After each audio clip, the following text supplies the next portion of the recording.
1:39 pa lang. 2:30 ang ano ko, ang start ko. Yan ako di sa car. Kasi nga, pag-araw ka niyo, nayaan ako, na iinip ako sa hanong sa loob kang harong, man akong gigibuhon. Ay, nako. Ang ano mingo niya ang luwas ay 9:30. Dati 8:30. Dahil nagpalitan ng time. Ang laog min, gano'n nag-adjust din. Kaya instead na 8:30, naging 9:30. Tapos, instead na 9:30, dati 10:30 na. So, yes.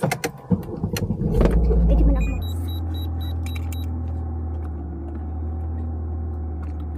Majini, init. Buksan kong dikit para mag 1:40 na.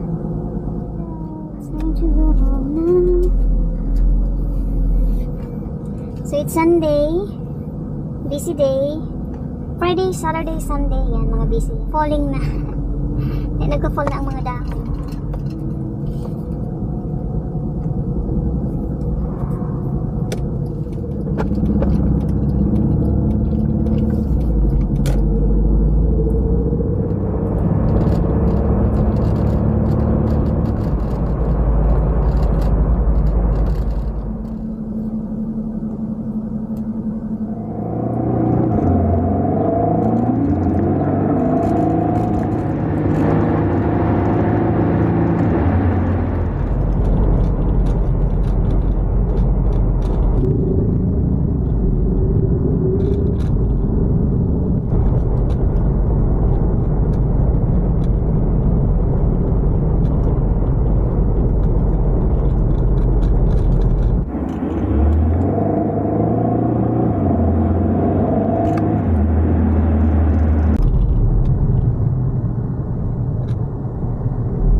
Maraming tao.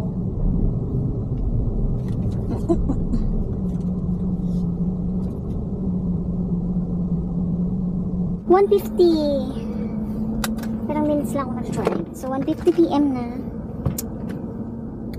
Tapos dahil magpapasko, may seasonal hiring. So hanggang hanggang January lang sinda. Igwang mga na-hired na 2 days, after 2 days, nag-quit na. Di ko alam kung baka too much for them or baka hindi na gusto ang work. Basta igwang sabi ka tong sarong nasa register sa cashier, igwad ang duwa na nag-quit na. So, tanda ko itong saro na lalaki. Tapos itong sarong sinasabi niya, ko siya tanda. Ang ibang mga seasonal na hired, lang din yan, part-time, iko talaga sinang another job. Baga pandagdag lang. Ang iba, siguro talaga ang work lang din. Araw ko, lang ang work ko, saro lang. Pero di ko kaya ning duwang trabaho na kaiba-iba. Mas gusto ko saro lang.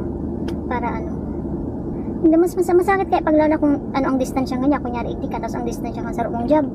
Ma-drive ka ni mga 20 minutes. Pero kapagal. So, syempre, di ko man sinasabing di sila nakapagal. Syempre, depende siguro sa needs or kasi ikaw talagang sobrang masakit ang sitwasyon na ipuhanidang tulong trabaho, kung may mga tulusindang akin, mga estudyante, kaya ipuhanidang mag-double kayo, mga araw kayo. Kaya madali ang ikti ang buhay ikti. Siguro sa ibang way na sinasabing madali ikti, pero madali na masakit. Siguro akong ka-work na halina siya igdi, dahil siya full-timer. Na siya, retired na siya sa dati niyang work. Maedad na siya, mga 60 plus na siya. So, ang work niya lang sa 1 week, 2 days lang. Ang 2 days na ito, siguro mga 6 hours a day or 4 nga ni minsan. Tapos nagda-drive siya ng 20 minutes from here to her house. So, syempre, si gasolina mo. Pero lang niya, kailang kang nakauli-uli ko siya. Pero, nagda-rent siya. Kaiba na niya ang aki niyang may agum na, may aki. Tapos may mga trabaho, bali siya ang nagbabayad ng gabos. Tapos may aki pa siyang may special needs. Kaya masakit din ang sitwasyon niya. Pero ganun talaga, alangan mang garo day man niya kayang palayan si aki niya. Tapos garo day pa magandang ugali kang aki niya na babae. Ay nako, Tapos itong sa Roman, ano na din siya, senior na din siya, pero okay pa siya hero, mabalasi, kumbaga. Nagre-rent daw siya ng apartment, kaya iba na niya ang aki niya, di ko lang alam kung may family na or single. Sarong room lang ang apartment, syempre ba, para barato. Siya da nagturog sa sala, tapos si aki niya sa room, so, di ba? Kaya, di din ano talaga, tapos ang car niya, medyo para out pa. Tapos di man niya din mapaayos kasi nga expensive, yung ganun. Kaya ano din, masakit din. 9:35. Nakalawas mi lang. Dali na. Tamaamay pa sa aga. Alas 6. Alas 6 sa aga. May sundo siya.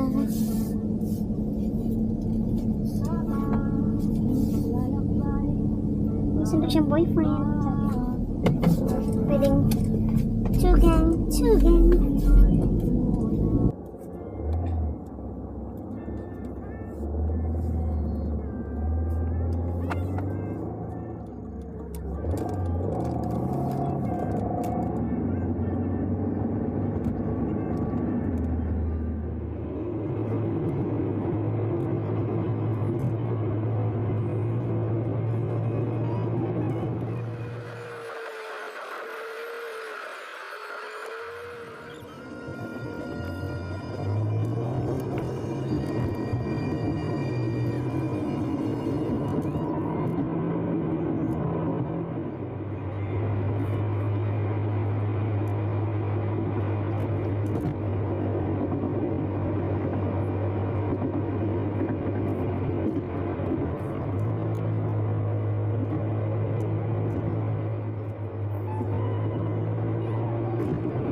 Here na, 9:43.